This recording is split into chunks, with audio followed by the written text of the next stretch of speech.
Hello साथियों, स्वागत है आप सभी का ड्रीमपुर एग्जाम स्टडी प्लेटफॉर्म पर। साथियों, आज हम इस वीडियो में देखने वाले हैं ईबीएस और पेडागोजी के 50 महत्वपूर्ण प्रश्न, यानी मॉक टेस्ट नंबर ये 4 होने वाला है। साथियों, इसके पहले जो 3 मॉक टेस्ट हम आपको दिए हैं उसमें केवल ईबीएस था, पेडागोजी नहीं थी। अब इसमें से हम ईबीएस और पेडागोजी दोनों करने वाले हैं।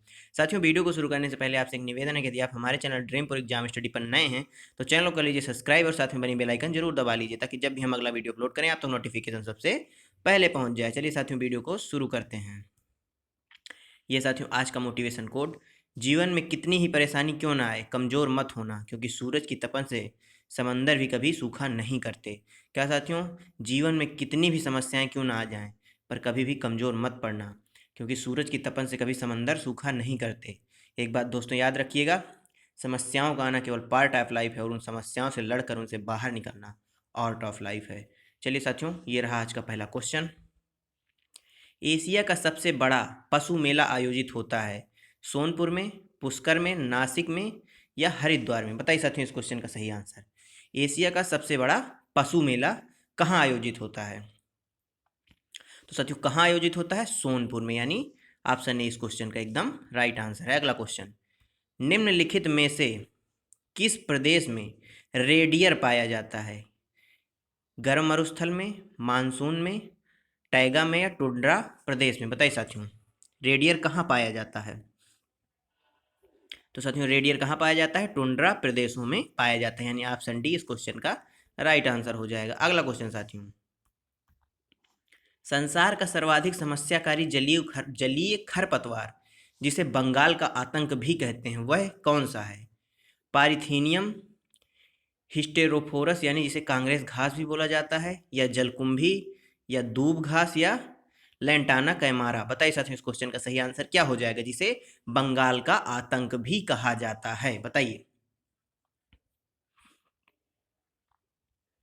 तो साथियों इस क्वेश्चन का सही आंसर क्या हो जाएगा? एखोर्निया क्रासिपस यानी जल कुंभी, ऑप्शन बी इस क्वेश्चन का एकदम राइट आंसर हो जाएगा। अगला क्वेश्चन, निम्न में से कौन सा अचल जीव का उदाहरण है? लीच, काइटन, इक्नस या यूकेलिप्टस? यूप्लेक्टा साथियों, यूकेलिप्टस नहीं, यूप्लेक्टा। बताइए साथियों इस क्वेश्चन का सही आंसर क्या हो जाएगा? कौन सा अचल जीव का उदाहरण है? तो साथियों इस क्वेश्चन का सही आंसर क्या हो जाएगा? ऑप्शन डी यानी यूप्लेक्टेला। ऑप्शन डी इस क्वेश्चन का एकदम राइट आंसर हो जाएगा। अगला क्वेश्चन साथियों, कौन सा ज्वालामुखी पर्वत है? यूराल, अपलेशियन, किलिमंजारो या अरावली? बताइए साथियों इस क्वेश्चन का सही आंसर क्या हो जाएगा? कौन सा ज्वालामुखी पर्वत है? तो साथियों इस क्वेश्चन का सही आंसर ऑप्शन सी हो जाएगा, यानी किलिमंजारो ज्वालामुखी पर्वत है जो शायद अफ्रीका में पाया जाता है या उपस्थित है। ईबीएस में मानचित्रण कौशल रिकॉर्डिंग कौशल को विकसित करता है, स्थानों की सापेक्ष स्थिति की समझ को विकसित करता है, लैंडस्केप खींचने में के कौशल को विकसित करता है, पूर्वानुमान और गणना के कौशल को विकसित करता है? बताइए साथियों ईबीएस के अंदर जो मानचित्रण कौशल होता है वो किस चीज को विकसित करता है? रिकॉर्डिंग कौशल को, स्थानों की सापेक्ष स्थिति की समझ को, या लैंडस्केप खींचने के में कौशल को विकसित करता है? बताइए साथियों इस क्वेश्चन का सही आंसर क्या हो जाएगा? तो साथियों जो मानचित्रण है वह स्थानों की सापेक्ष स्थिति की समझ को विकसित करता है। आप मानचित्र में क्या करते हैं? आप कोई मानचित्र देखते हैं तो उसको क्या करते हैं? उससे आप किसी जगह का पता लगाते हैं, यानी किसी स्थान की स्थिति का पता लगाते हैं। अगला क्वेश्चन, पर्यावरण अध्ययन में प्रश्न करने को एक युक्ति के रूप में उपयोग किया जाता है नियमों के पालन को बढ़ावा देने के लिए, कक्षा कक्ष में जिज्ञासा को बढ़ावा देने के लिए, अनुशासन बनाए रखने के लिए, या ध्यान खींचने के लिए? बताइए साथियों इस क्वेश्चन का सही आंसर। तो साथियों इस क्वेश्चन का जो सही आंसर हो जाएगा वह ऑप्शन बी हो जाएगा, कक्षा कक्ष में जिज्ञासा को बढ़ावा देने के लिए पर्यावरण अध्ययन में प्रश्न करने को युक्ति के रूप में उपयोग किया जाता है। अगला क्वेश्चन, निम्नलिखित में से क्या ईबीएस में आकलन का एक व्यापक संकेतक नहीं है? निम्नलिखित में से क्या ईबीएस में आकलन का एक व्यापक संकेतक नहीं है? समान के प्रति सरोकार, समानता के प्रति सरोकार, अवधारणा मानचित्रण, सहयोग या न्याय के प्रति सरोकार? बताइए साथियों क्या एक व्यापक संकेतक नहीं है पूछा है इसमें?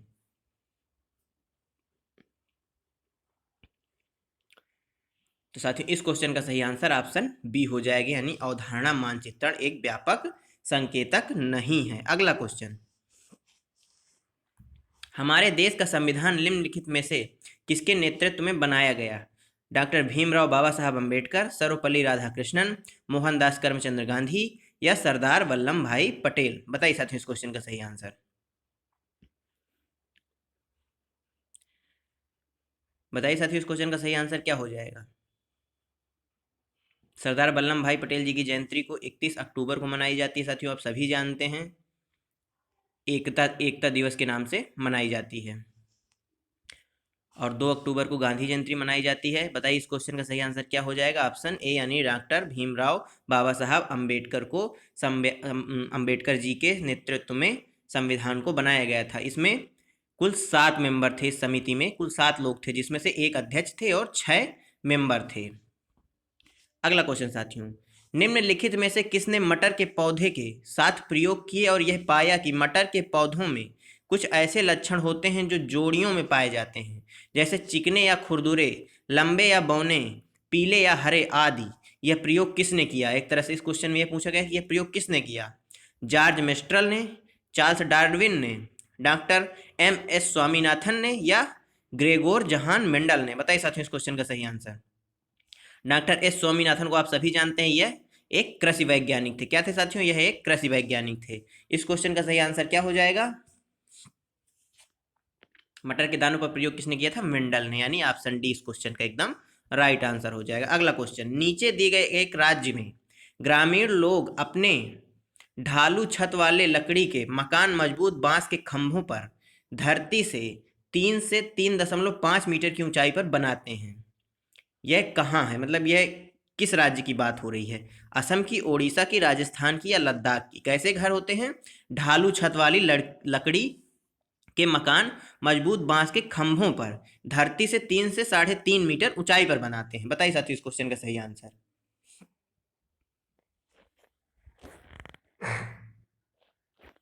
बताइए साथियों, तो इस क्वेश्चन का सही आंसर क्या हो जाएगा? ऑप्शन ए, असम में ऐसे मकान बनाए जाते हैं। अगला क्वेश्चन साथियों, निम्नलिखित में से क्या रचनात्मक आकलन के संबंध में सही नहीं है? इसको छात्रों की प्रगति की निगरानी करनी है, बच्चे के सीखने की कोई जानकारी रचनात्मक आकलन में मदद कर सकती है, रिपोर्ट कार्ड के प्रत्येक तिमाही में इसकी सूचना दी जानी चाहिए, अध्यापक को समय पर कार्रवाई करने में मदद करता है। बताइए साथियों रचनात्मक आकलन के संबंध में क्या सही नहीं है पूछा गया है।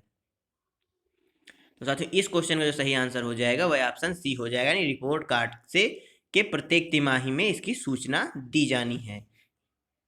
ऑप्शन सी इस क्वेश्चन का एकदम सही आंसर। अगला क्वेश्चन, निम्नलिखित में से कौन से सिद्धांत का पर्यावरण अध्ययन में अनुसरण होता है? अज्ञात से ज्ञात की ओर, ज्ञात से अज्ञात की ओर, वैश्विक से स्थानीय की ओर या अमूर्त से मूर्त की ओर? बताइए साथियों इस क्वेश्चन का सही आंसर। साथियों जो शिक्षण सूत्र हैं, जो शिक्षण के नियम हैं, कौन से हैं? ज्ञात से अज्ञात की ओर। वही नियम यहाँ भी चलता है, यानी ऑप्शन बी इस क्वेश्चन का एकदम राइट आंसर हो जाएगा। अगला क्वेश्चन साथियों, निम्नलिखित में से किसको पर्यावरण अध्ययन में बच्चों के आकलन में दूर करना चाहिए? निम्नलिखित में से किसको पर्यावरण अध्ययन में बच्चों के आकलन में दूर करना चाहिए? आकलन के संकेतकों का उपयोग, बच्चों के सीखने के गुणात्मक आकलन, बच्चों के उत्तरों को सही या गलत में आंकना, कक्षा 5 के EBS पाठ्यक्रम में प्रत्येक पाठ के अंत में दिए गए आज हमने क्या सीखा पर चर्चा? बताइए साथियों क्या दूर करना चाहिए? इस क्वेश्चन का सही आंसर क्या हो जाएगा? तो साथियों इस क्वेश्चन का सही आंसर ऑप्शन सी हो जाएगा, यानी बच्चों के उत्तरों को सही या गलत आंकना बंद कर देना चाहिए या दूर कर देना चाहिए। अगला क्वेश्चन साथियों, निम्नलिखित में से कौन सा पर्यावरण अध्ययन में सीखने का रचनात्मक आकलन का साधन नहीं है? वर्णन अभिलेख, वार्षिक उपलब्धि परीक्षण, पोर्टफोलियो या क्रम निर्धारण मापनी? बताइए साथियों कौन सा रचनात्मक आकलन का साधन नहीं है पूछा गया है इसमें? वर्णन अभिलेख यह एक रचनात्मक आकलन है, पोर्टफोलियो बनाना यह भी एक रचनात्मक आकलन है। पोर्टफोलियो में क्या होता है साथियों? छात्र के साल भरे का डेटा एक एक करके एक तरह से इकट्ठा किया जाता है, क्या उसने किया, कैसे क्या किया, ये सब चीज़ें पोर्टफोलियो में इकट्ठा होती हैं। क्रम निर्धारण मापनी ये भी एकदम रचनात्मक आकलन का एक साधन है, परंतु वार्षिक उपलब्धि परीक्षण रचनात्मक आकलन का साधन नहीं है, यानी ऑप्शन बी इस क्वेश्चन का एकदम सही आंसर हो जाएगा।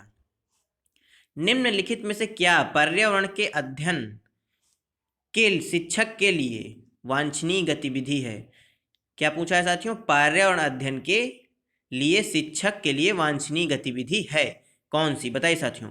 पर्यावरण अध्ययन में के 6 प्रकरणों का रेखीय आयोजन करना, केवल पाठ्य पुस्तकों पर आश्रित होना, विभिन्न कक्षाओं में बहुसांस्कृतिक क्षेत्रों को संबोधित करना, पर्यावरण अध्ययन की अवधारणाओं से संबंधित महत्वपूर्ण सूचनाओं को बच्चों को देने के लिए प्रेरित करना। बताइए साथियों इस क्वेश्चन का सही आंसर। क्या वांछनीय गतिविधि है, यानी क्या नहीं करना चाहिए, एक तरह से इस क्वेश्चन में पूछा गया है, या बताइए।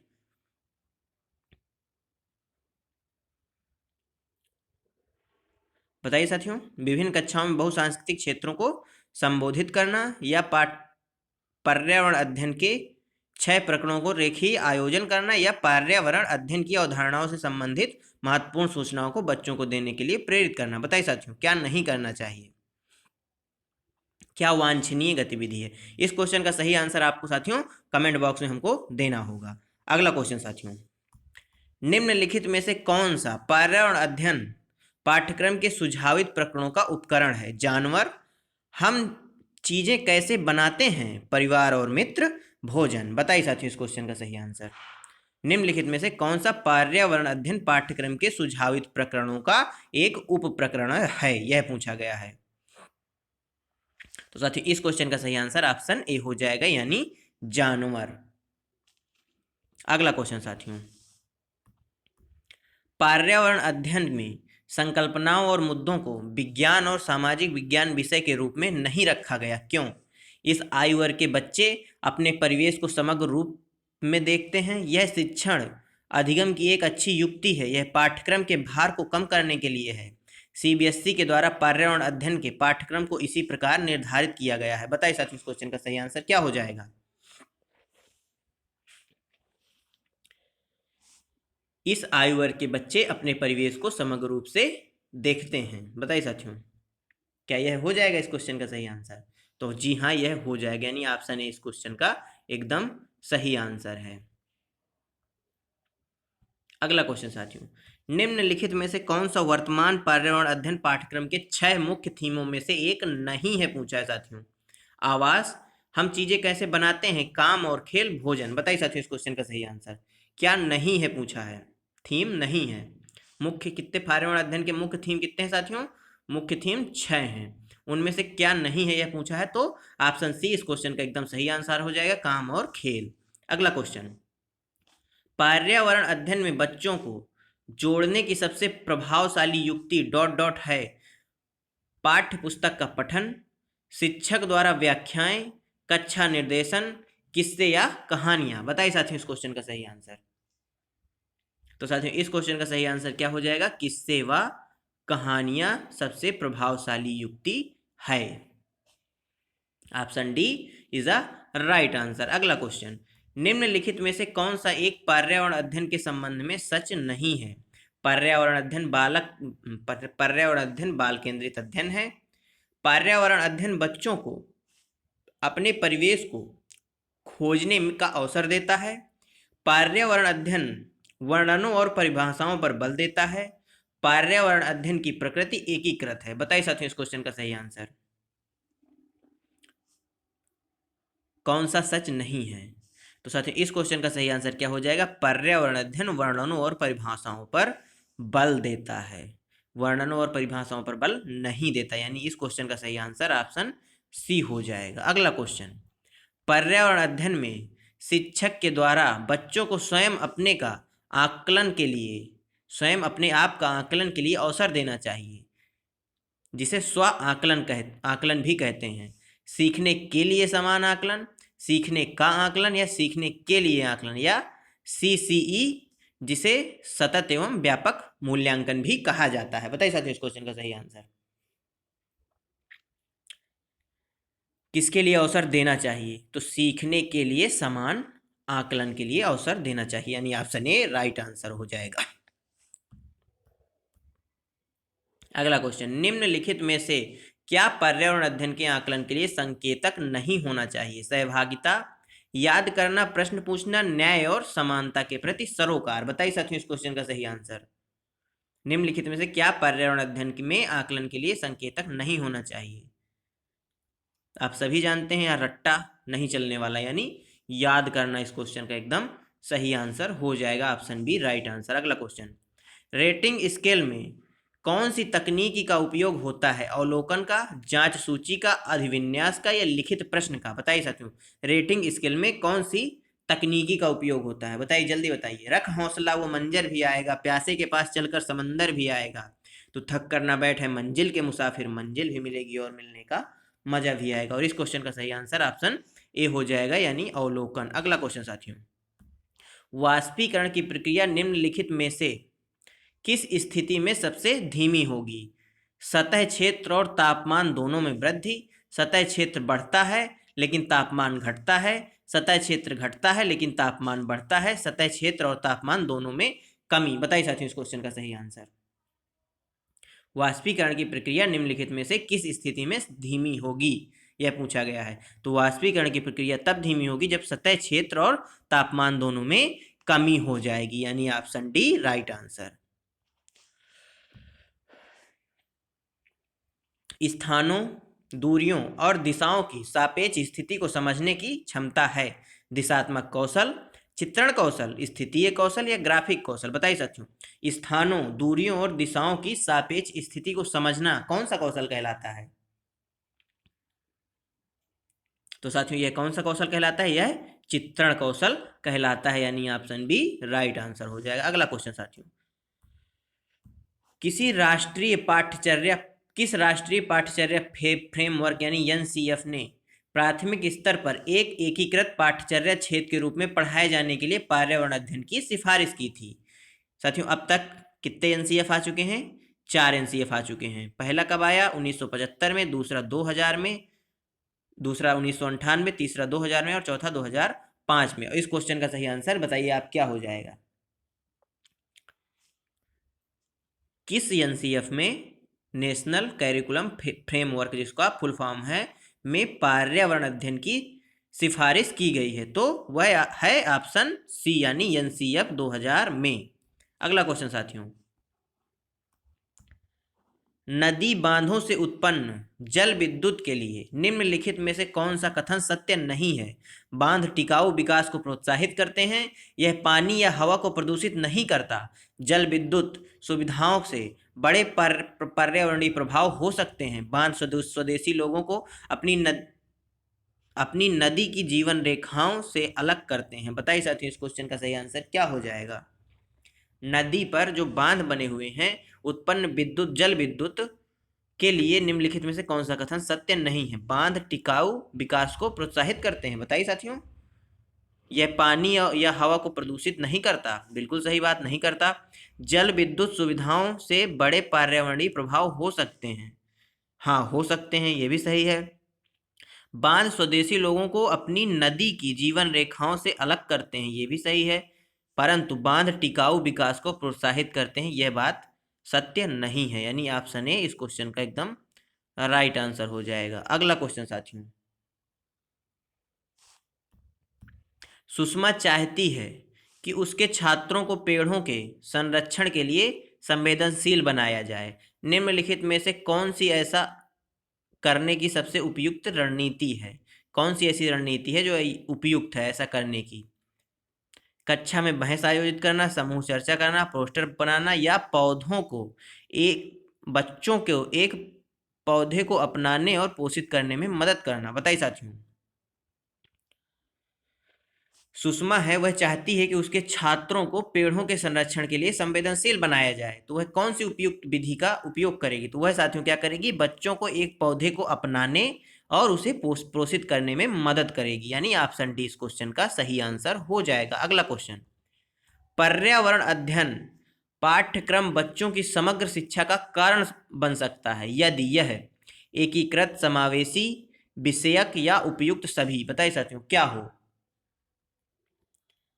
पर्यावरण अध्ययन पाठ्यक्रम बच्चों की समग्र शिक्षा का कारण बन सकता है यदि वह एकीकृत हो, समावेशी हो, विषयगत हो, यानी वह ये तीनों हो, यानी ऑप्शन डी इस क्वेश्चन का एकदम करेक्ट आंसर है। अगला क्वेश्चन साथियों, निम्नलिखित में से कौन सी CEVS, माफ करिएगा साथियों, कौन सी EBS कक्षा में गतिविधि या गतिविधियां हैं? चित्र खींचना, फील्ड भ्रमण, सामपट्ट का उपयोग या उपर्युक्त सभी। बताइए साथियों इस क्वेश्चन का सही आंसर।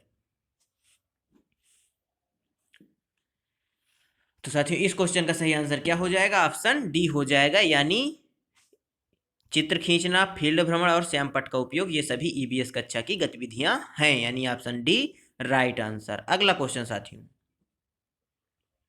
महिलाएं पुरुषों की तुलना में कमजोर हैं, यह एक मिथक है, वैज्ञानिक धारणा है, रूढ़िबद्ध धारणा है या अंधविश्वास है? बताइए साथियों। महिलाएं जो हैं पुरुषों की तुलना में बहुत कमजोर हैं, यह एक प्रकार का क्या है? मिथक है, वैज्ञानिक तथ्य है, रूढ़िबद्ध धारणा है या अंधविश्वास है? तो साथियों इस क्वेश्चन का सही आंसर क्या हो जाएगा? यह एक रूढ़िबद्ध धारणा है। साथियों रूढ़िबद्ध धारणा से आपको जो पैडागॉजी आती है 75 नंबर की, CTET में लगभग 75 नंबर की रहती है, उसमें से आपको 2 या 3 क्वेश्चन रूढ़िबद्ध धारणा के जरूर देखने को मिलेंगे। अगला क्वेश्चन साथियों, बाला, BALA का पूरा नाम क्या है? मस्तिष्क सहायता प्राप्त अधिगम असाइनमेंट, अधिगम सहायता के रूप में ब्रेल, अधिगम सहायता के रूप में बिल्डिंग, ब्रेल सहायता प्राप्त अधिगम आकलन। बताइए साथियों इस क्वेश्चन का सही आंसर। तो साथियों इस क्वेश्चन का सही आंसर क्या हो जाएगा? ऑप्शन कौन सा हो जाएगा? ऑप्शन सी हो जाएगा, यानी बिल्डिंग एज लर्निंग एड, यानी अधिगम सहायता के रूप में बिल्डिंग। बताइए साथियों सही है इस क्वेश्चन का सही आंसर कौन सा हो जाएगा? ऑप्शन सी हो जाएगा। अगला क्वेश्चन साथियों, पर्यावरण अध्ययन के संदर्भ में बोझ के बिना सीखना क्या कहलाता है? स्कूल बैग का कम वजन, EBS पाठ्य पुस्तकों में अध्यायों की कम का संख्या, अबोध का भार कम करने की जरूरत है, EBS पाठ्यक्रम को आधा कम करने की जरूरत है। बताइए साथियों इस क्वेश्चन का सही आंसर।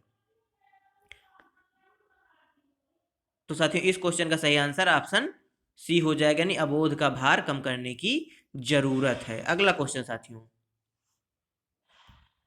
जब कोई सपेरा अपने वाद्य यंत्र बीन को बजाता है तो सांप उसकी ध्वनि पर अपने सिर को इधर उधर घुमाता है।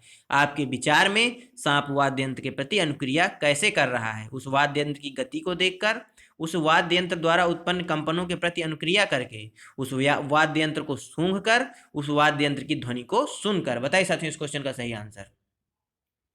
तो साथियों इस क्वेश्चन का सही आंसर ऑप्शन बी हो जाएगा, यानी उस वाद्य यंत्र द्वारा उत्पन्न कंपनों के प्रति अनुक्रिया कर कर। अगला क्वेश्चन साथियों, नीचे पौधे के बारे में बच्चों के कुछ सहजानुभूत विचार दिए गए हैं, इनमें से कौन सा विचार वैज्ञानिक दृष्टि से ठीक है? घास पौधा नहीं है, कुछ सब्जियां फल होती हैं, बीज किसी पौधे का हिस्सा नहीं होते, गाजर और बंद गोभी पौधे नहीं हैं। बताइए साथियों इस क्वेश्चन का सही आंसर क्या हो जाएगा? गाजर और बंद गोभी ये पौधे नहीं, ये एक पौधे हैं, यानी ऑप्शन डी बिल्कुल सही लिखा है। बीज किसी पौधे का हिस्सा नहीं होते, ये बात भी एकदम सही लिखी है। परंतु कुछ सब्जियां फल होती हैं, यानी ये बात एकदम सही है। इस क्वेश्चन के हिसाब से इसमें पूछा गया कौन सा ठीक है, तो ऑप्शन बी इस क्वेश्चन का एकदम सही आंसर है। बीज किसी पौधे का हिस्सा नहीं होते, ये बात गलत है। और गाजर और बंद गोभी पौधे नहीं है, ये बात भी गलत है क्वेश्चन के हिसाब से साथियों। घास एक पौधा नहीं है, यह बात भी गलत है, यानी इस क्वेश्चन का सही आंसर ऑप्शन बी हो जाएगा। अगला क्वेश्चन, एक शिक्षक प्रत्येक बच्चे को अपने घरों की रद्दी सामग्री से कुछ उपयोगी वस्तु बनाने को कहता है। शिक्षक का शैक्षिक अभिप्राय नहीं है, क्या नहीं है उसका अभिप्राय, यह पूछा गया है। बच्चों को पुनः प्रयोग और रूपांतरण को समझने देना, कूड़े से बनी श्रेष्ठ वस्तुओं की प्रदर्शनी आयोजित करना, कक्षा के श्रेष्ठ विद्यार्थियों के बारे में निर्णय लेना, बच्चों की सृजनशीलता का विकास करना। बताइए साथियों, एक शिक्षक है, वह घर में पड़ी हुई रद्दी या सामग्री से कुछ उपयोगी वस्तु बनाने के लिए कहता है बच्चों से, तो शिक्षक का जो अभिप्राय है वो क्या नहीं है, या ऐसा करने का मतलब बच्चों को कुछ चीजें बनाने के लिए कहता है रद्दी से, तो क्या इन चार में से ऐसा कौन सा अभिप्राय है जो उसका नहीं है? तो साथियों इस क्वेश्चन का सही आंसर क्या हो जाएगा? कक्षा में श्रेष्ठ विद्यार्थियों का बारे में निर्णय लेना, यह उसका उद्देश्य नहीं है, बल्कि उसका उद्देश्य क्या है? बच्चों में सृजनशीलता का विकास करना, कूड़े से बनी श्रेष्ठ वस्तुओं की प्रदर्शनी आयोजित करना, बच्चों को पुनः चक्रण, पुनः प्रयोग और रूपांतरण को समझने देना, ये इसके उद्देश्य हैं। परंतु कक्षा में श्रेष्ठ विद्यार्थियों का निर्णय लेना उसका उद्देश्य नहीं है। ऑप्शन सी इस क्वेश्चन का सही आंसर। अगला क्वेश्चन, कक्षा 4 की एक शिक्षिका ने अपने विद्यार्थियों से कहा, कुछ वयोवृद्ध लोगों से यह पूछिए कि जब वे जवान थे तो क्या उन्होंने कुछ ऐसे पौधे देखे थे जो आजकल नहीं दिखाई पड़ते। उपयुक्त प्रश्न के पूछे जाने पर निम्नलिखित में से किस कौशल के आकलन की संभावना नहीं है? साथियों, नहीं पूछा है। प्रयोग की, चर्चा की, प्रश्न पूछना की या अभिव्यक्ति की? बताइए साथियों इस क्वेश्चन का सही आंसर।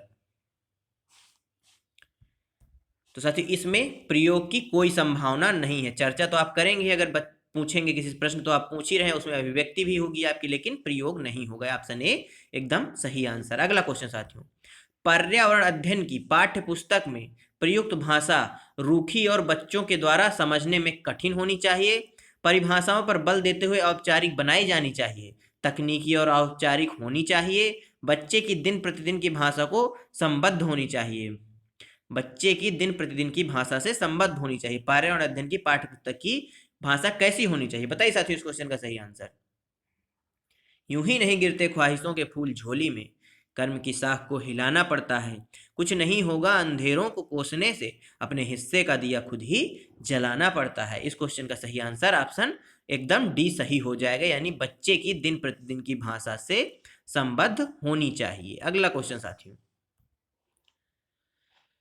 वाष्पीकरण विषय पर बच्चों की विविध सोच का आकलन करने के लिए निम्नलिखित में से कौन सा प्रश्न एक नमूना हो सकता है?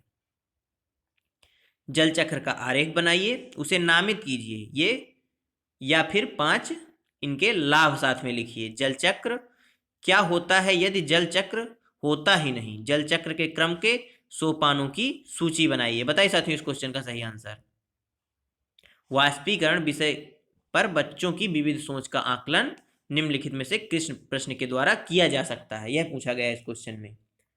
तो साथियों क्या क्या होता है यदि जल चक्र होता ही नहीं, यानी यह क्वेश्चन एकदम नमूना हो सकता है। ऑप्शन जी राइट आंसर। अगला क्वेश्चन साथियों, पशुओं की त्वचा पर विविध पैटर्न यानी डिजाइन जो होते हैं, उनकी त्वचा पर बालों के कारण होते हैं, उस जलवायु के कारण होते हैं जिसमें वे रहते हैं, उनकी शारीरिक शक्ति को इंगित करते हैं, परावर्ती प्रकाश के कारण होते हैं। बताइए साथियों इस क्वेश्चन का सही आंसर।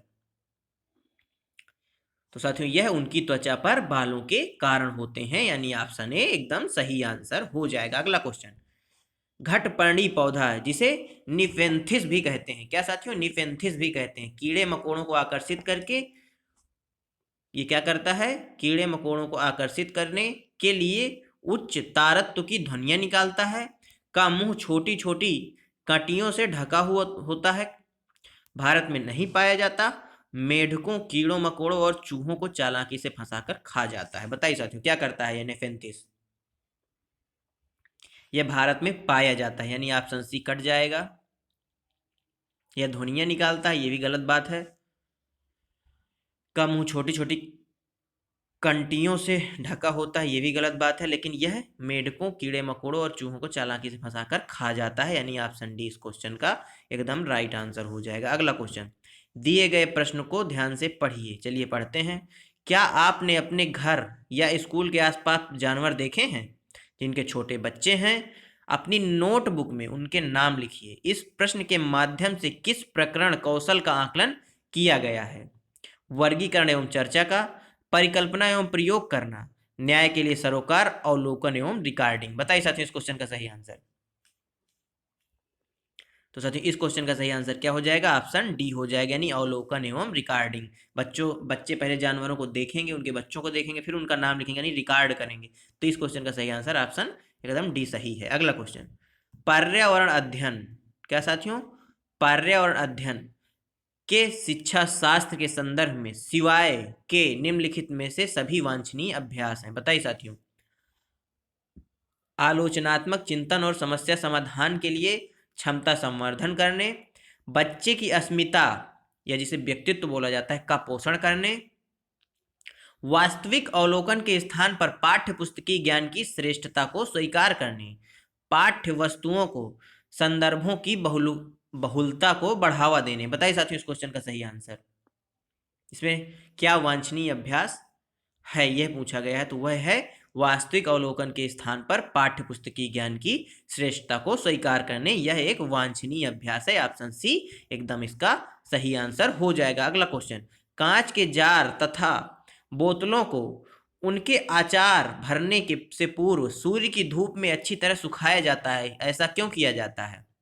आपने देखा होगा साथियों, जब आपके घर में अचार बनाया जाता होगा तब आपने देखा होगा जिस चीज़ में भी बर्नी में या कांच की बोतल में अचार रखा जाता है उसको पहले सूर्य की धूप में सुखाया जाता है। ऐसा क्यों किया जाता है इस क्वेश्चन में पूछा गया है। तो इसमें बताइए, उनके तापमान में वृद्धि करने के लिए, उनमें से धूल को हटाने के लिए, नमी को पूर्णतः हटाने के लिए, आचार को स्वादिष्ट बनाने के लिए। बताइए साथियों इस क्वेश्चन का सही आंसर।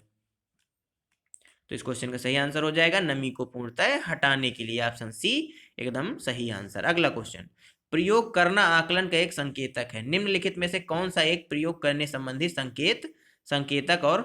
संकेतक का आकलन करने का सबसे उपयुक्त तरीका है? चित्र पठन, सृजनात्मक लेखन, निर्देशन या प्रदर्शन, हस्तपरक गतिविधि। बताइए साथियों इस क्वेश्चन का सही आंसर। तो इसका सही आंसर क्या हो जाएगा? ऑप्शन डी यानी हस्तपरक गतिविधि। अगला क्वेश्चन, बगुला भैंस पर बैठता है क्योंकि बगुला तथा भैंस में सहजीवी का संबंध है। बगुला मनोरंजन के लिए भैंस पर बैठता है। भैंस बगुले को एक स्थान से दूसरे स्थान तक आने जाने में मदद करती है। बगुला भैंस को डराना चाहता है। बताइए साथियों क्या बगुला भैंस को डरा देगा? बिल्कुल नहीं डराएगा।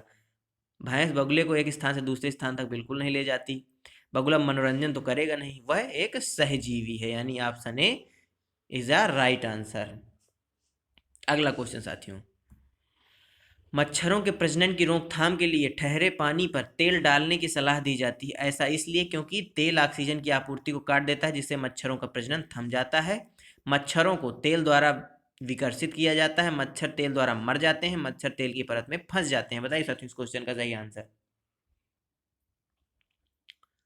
हालांकि ये भी सही है कि मच्छर तेल में फंस जाते हैं, लेकिन इसका जो सही आंसर हो जाएगा वह ऑप्शन ए हो जाएगा, यानी तेल ऑक्सीजन की आपूर्ति को काट देता है जिसमें मच्छरों का प्रजनन थम जाता है। अगला क्वेश्चन, प्राथमिक कक्षाओं में पर्यावरण अध्ययन को सीखने में कहानियां एक महत्वपूर्ण पहलू हैं। पर्यावरण अध्ययन के कक्ष में कहानी सुनाने के लिए निम्नलिखित में से कौन सा सबसे कम उपयुक्त कारण है? कहानियों में व्यक्तियों के अनुभव शामिल होते हैं। कहानियां अनेक विषय क्षेत्रों को छूती हैं। कहानियां कक्षा प्रबंधन में सहायता करती हैं। कहानियां पर्यावरण अध्ययन अवधारणाओं से संबंध जोड़ने के लिए संदर्भ उपलब्ध कराती हैं। बताइए साथियों इस क्वेश्चन का सही आंसर। तो साथियों इस क्वेश्चन का सही आंसर ऑप्शन डी हो जाए, कहानियां पर्यावरण अध्ययन अवधारणाओं से संबंध जोड़ने के लिए संदर्भ उपलब्ध कराती हैं। अगला क्वेश्चन, कुड़ुक कहाँ के लोगों की भाषा है? मिजोरम, मणिपुर, अरुणाचल या झारखंड? बताइए साथियों। तो साथियों इस क्वेश्चन का सही आंसर ऑप्शन डी हो जाएगा, यानी कुड़ुक कहाँ की भाषा है साथियों? झारखंड की भाषा है। साथियों आज के वीडियो में यहीं तक। आपको आज के क्वेश्चन कैसे लगे हमें कमेंट बॉक्स में ज़रूर बताइएगा। आपने 50 में से कितने सही किए ये भी आप हमें कमेंट बॉक्स में बताइएगा। मिलते हैं साथियों आपसे अगले वीडियो में। तब तक के लिए जय हिंद, जय भारत। अपना और अपनों का ख्याल रखिए, सभी का सम्मान करिए।